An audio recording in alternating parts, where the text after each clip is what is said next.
Well, I think one of the key things in this area, Jeff, is that when you lie, and you're in a post-fact society where facts are the anchor. Facts are the anchor to show whether something's true or not. And once you go into a post-fact society, people get so confused they're lying with not even realizing they're lying. Because the whole basis of what is perceived to be true and not true is increasingly not mental, it's emotional. You look at the progressive mentality and its reactions, they're all emotional. You look at the takeover of this mentality in the universities and the colleges, the reaction is emotional. You know, I've seen people, students, for instance, being interviewed about a protest that they're involved in. Oh, we're against this, we're against that, and all that stuff. And when they're questioned on the detail of the subject they're protesting about, they are clueless. They have no idea. It is pure emotion. And it's also something else. It's pure virtue signaling. Instead of standing up for what you believe, even if it's against the grain, then you instead want to virtue signal. You want to say, look how good I am, how nice I am, how lovely I am, how perfect I am. And to do that within the environment you're operating in, you have to agree with the prevailing narrative. So if you are of the progressive mentality, you virtue signal by repeating the mantra. You meet resistance if you challenge it, and people are not only more and more becoming intimidated to repeat the mantra, they're becoming so absorbed by it that they actually believe it and repeat it from a point of view of, yes, it's true, because they have no factual foundation to challenge what they are told is true. So, I mean, this is my view, for instance, and this is how the progressive mentality works. It works by seeing everything in black and white. Literally, actually, in many cases. So you show me any group of people of any race, culture, and background, and I'll show you nice people, I'll show you okay people, and I'll show you deeply psychopathic people. So that is what intelligent, fact-based people do.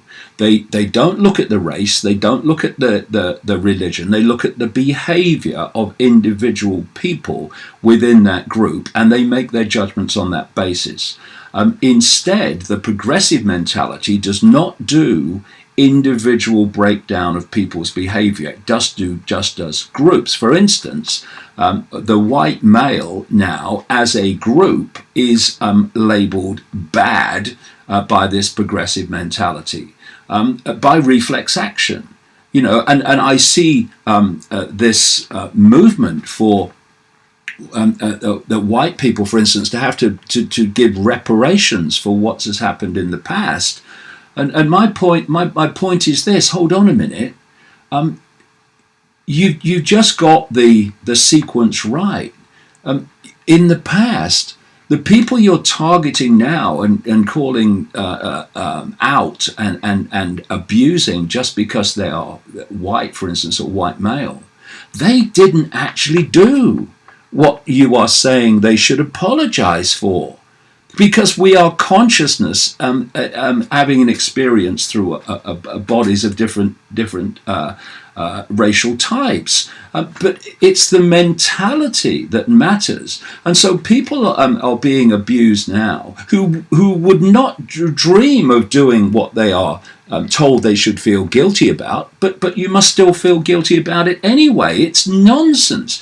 We have to look at individual behavior and recognize the fact that you don't have to be white to be racist, for instance. It's a mentality, it's not a color. And start to break down and have some maturity and have some intelligence and look at individual behavior. Because if you don't do that, then you are guilty of the very same racism that you are railing against in terms of other areas of society. We've got to start growing up.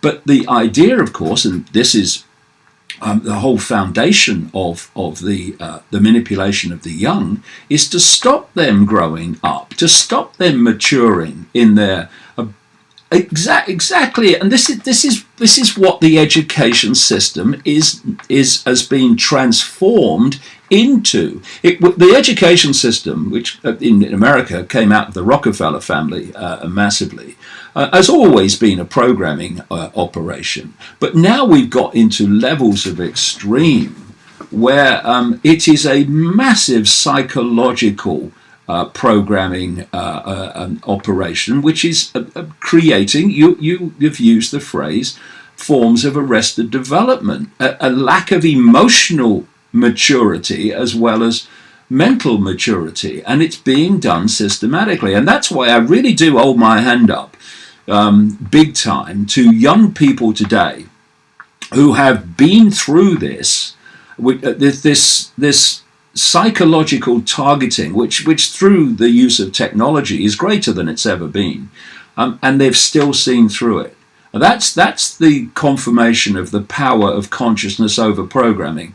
If only people would become conscious beyond the program, then you see it. The idea of the education system is to start the programming at the earliest possible age and have it unceasing from cradle to grave. The human body, brain and human body, is a processor of information. As with a computer, you can change the way that it processes information, and deep in the rabbit hole, they understand how to do this. And so when you're looking at GMO, you're looking at additives in food and water, you're looking at the massive increase in electromagnetic pollution in our... 5G is an extraordinarily important subject. Then what you're doing is you are manipulating the energetic information fields of the body that process information, and you're changing the way they process information. For instance, the mobile phones and what are coming off them, the smartphones, they are changing the way the brain processes information. This is why the attention spans of people have actually plummeted. And if you plummet attention spans, then you're not getting people to focus on substance, because they can't focus concentrate long enough to get into substance.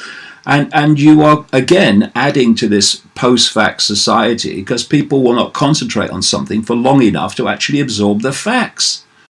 Well, you look at the progressive mentality that we've been talking about. What is it? It's completely and utterly reactive.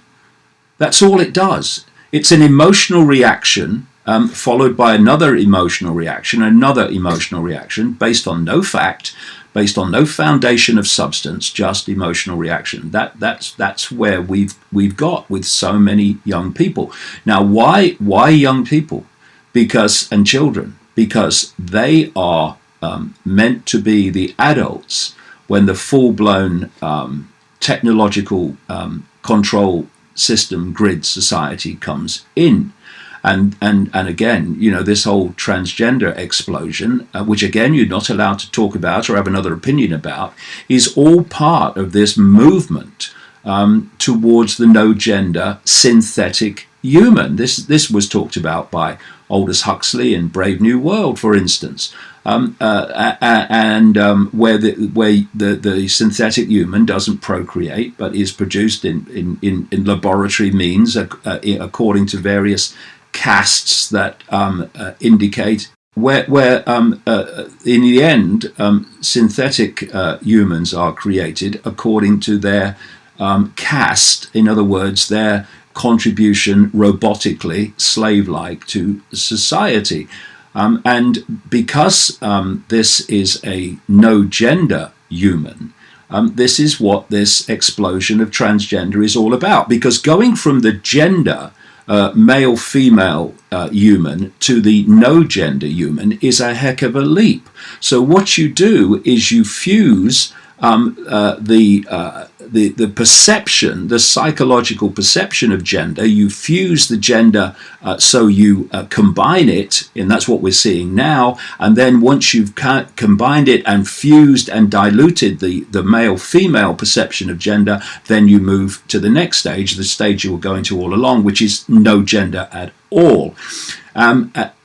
No gender at all. This is what it's about. And of course, if you could openly talk about this in the mainstream, then people might have another fix on what's going on. But of course, if it's the agenda, you must not allow people to openly debate it. Otherwise, too much information about it is circulating.